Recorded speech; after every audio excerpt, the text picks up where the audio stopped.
There's no science or research that can actually prove the autoimmune theory, okay? That's how it works. You can look all you want, they'll still say your body's attacking itself, and they'll talk about an autoantibody, but they can never find that autoantibody causing harm. It's not possible. It's still a complete and total theory, a farce actually. It's basically a ruse played on you, and I'll tell you why. It's to train you that you have a faulty body, that your sickness is your fault. It's not a pathogen, it's not the Epstein-Barr virus, it's not this, it's not that. The industry doesn't want you knowing these truths. The industry doesn't want you knowing any of that. The industry wants to keep you sick. That's how the money machine works. You've heard of that, right? Well, it's like that with autoimmune, the theory. So this is how it works. Autoimmune, a theory starting in the 1950s of your body attacking and destroying itself. So what's wrong with this theory? To begin with, how do you heal when you think your body is destroying itself? When you think your own body's immune system is destroying the thyroid if you have Hashimoto's, or your own body's immune system is destroying your liver if you got autoimmune liver, what it really is, it's pathogens and toxins.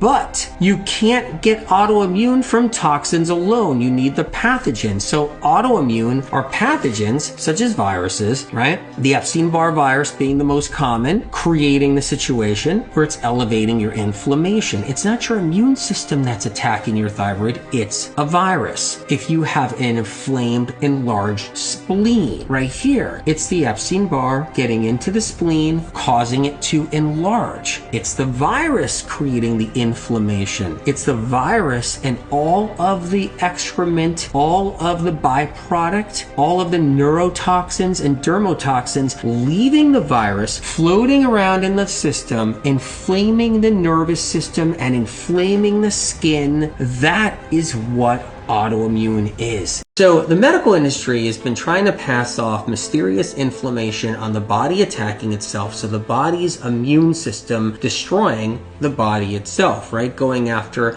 tendons and connective tissue and joints and organs and glands. But mystery chronic inflammation is caused by viruses behind the scenes. Viruses that can sit in the liver for years before they can create hepatitis C, an inflammatory liver condition. See how it works? Viruses that can sit inside the body for a long time. Like for instance, the Epstein-Barr virus can sit inside the thyroid for decades before that inflammation is seen by the doctor in any way, with regarding to like Hashimoto's thyroiditis or any other kind of thyroid inflammatory condition.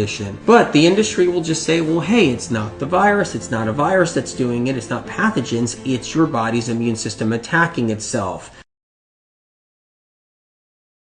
When it comes down to inflammation, you'll get tests at the doctor's office. Anti-nuclear antigen tests, right? ANA tests, C-reactive protein tests, right? The MTHFR gene mutation test is just an inflammatory test. It's not about finding a gene mutation, so don't get fooled by that one too. The Lyme disease tests right now, they're not really for bacteria. They don't see the bacteria in the Lyme test. They're really looking for inflammation, and then it'll say, whoa, you got Lyme disease. It's the same thing with lupus or anything else. They check your inflammation levels through the blood tests, but they don't know why you're inflamed, and then they give you a guessing game diagnosis of a label like lupus or neurological Lyme or Lyme disease or fibromyalgia. They can pick and choose which one it's going to be. It's going to be MS, it's going to be lupus, is it going to be something else? And they'll give you the name of a disease to kind of go along with your autoimmune inflammation, but reality